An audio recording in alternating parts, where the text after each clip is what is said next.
एगो नया नया शादी भइल बा लइका लइका जन होना सा छठ घाट पे रात में ठेली लगावता सुबेर भइल एकदम भीतर चिपका के दाल हीरोवन ले खाना आवे जाए न सा ओ कनिया के खातिर एगो भाव कहल बा हाय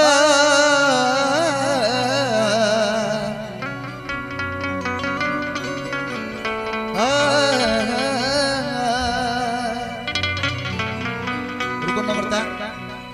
रुका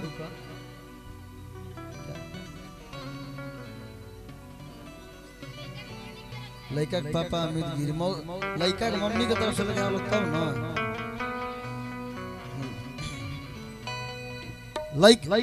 उ मेहरारू कह दिया अपना सखी से कैसे कह दिया भैया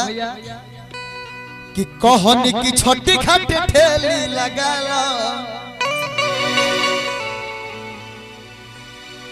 कोथा है हां भी हां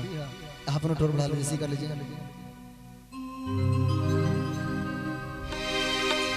कि कहनी की छोटी खाटी ठेली लगा लो कि काहे के राजा जी ऐसे शर्मालो ए नम्रता आवाज ही हो जब हम रही तू बारू न आवे है ना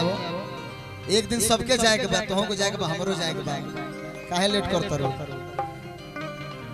कि कहनी की छठी घाट ठेली लगा लो कि काहे के राजा जी ऐसे शर्मालो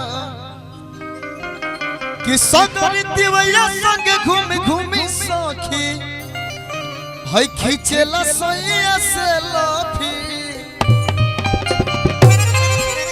है भातार बेच घाटे पकुलुफी आ हीरोवा लेखा झारी के जुलुफी तोहरी एगो आशिक बनाया नया मार के झुलफी एकदम टाइट होके घाटे पे पहुंचल बा भोरे भोरे आ तू अपना सखी से शिकायत कहत रु कैसे कहत रु कि कहनी की छोटी खाटी ठेली लगा काहे के राजा जी ऐसे शर्मालो कहनी की छोटी खाटी ठेली लगा काहे के राजा जी ऐसे शर्मालो सजनी दिवैया संग घूमी घूमी सखी खिचला सैया से लफी सजनी दिवैया संग घूमी घूमी सखी खिचला सैया से लफी कि है सगरी दिवैया संग घूमी घूमी सखी और खिचला सैया से लफी भातार बेच घाटे पकुलू की हीरोवा लेखा झाड़ी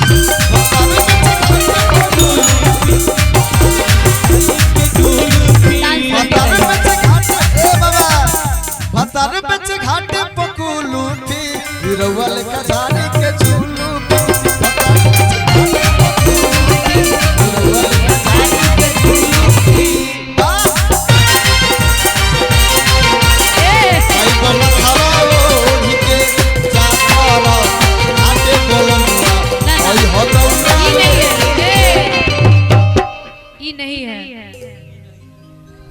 ये ठीक नहीं लग रहा है नहीं हम बोल रहे हैं कि सहारे आशिक मर जाते हैं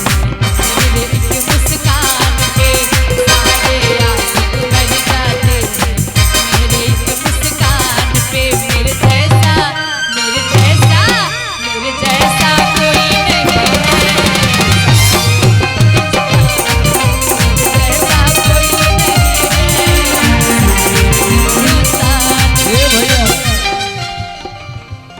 छठ के गाना गाओ तो रहने लेकिन भाव कहे के बा कैसे कहे के बा बता बेचे कुल्फी यही रगवन ये जाने छुल्फी बता बेचे घाटे पकुलुफी अरे बेबी डॉन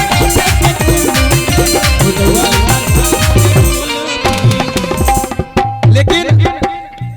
कहे के बा तार ऐसा पागल प्रेमी बानो से सुनो एक आप भी है हम ता आवारा प्रेमी हई दिल फेंक आशिक हई हम वही ना किसी पे दिल फेंक देते हैं जहां देखे नारी वही कूद के आंख मारी वाह लेकिन कहे के बा आंख मारी किसी पे मतलब मेरे पे मत मारिए बस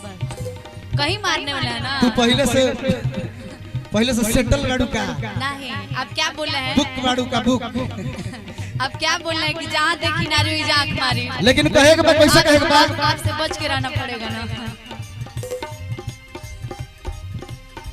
लागता की सोइया के की भाव बिगड़ गइल बा हो।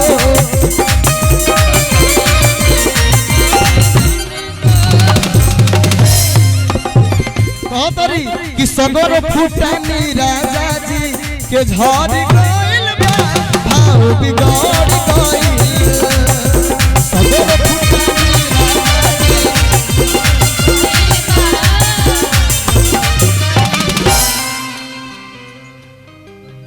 कि सैया सघवा में लावा में और झुलुआ पर झुलती। कहती कि ये सखी बड़ा कटखरे जो बलमुआ बा करियठा बलमुआ बड़ी बेकार बा। जब देखो तब मेकअप मार के बाल चिपका के चल देता नम्रता के देखे। कि सैया सघवा झुलुआ पर मेलवा में खेलती हतर बेच घाटे पकुलूती।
जाते जाते हमार नम्रता के एक बार डांस होके के चाहिए। लेकिन कहे के बाद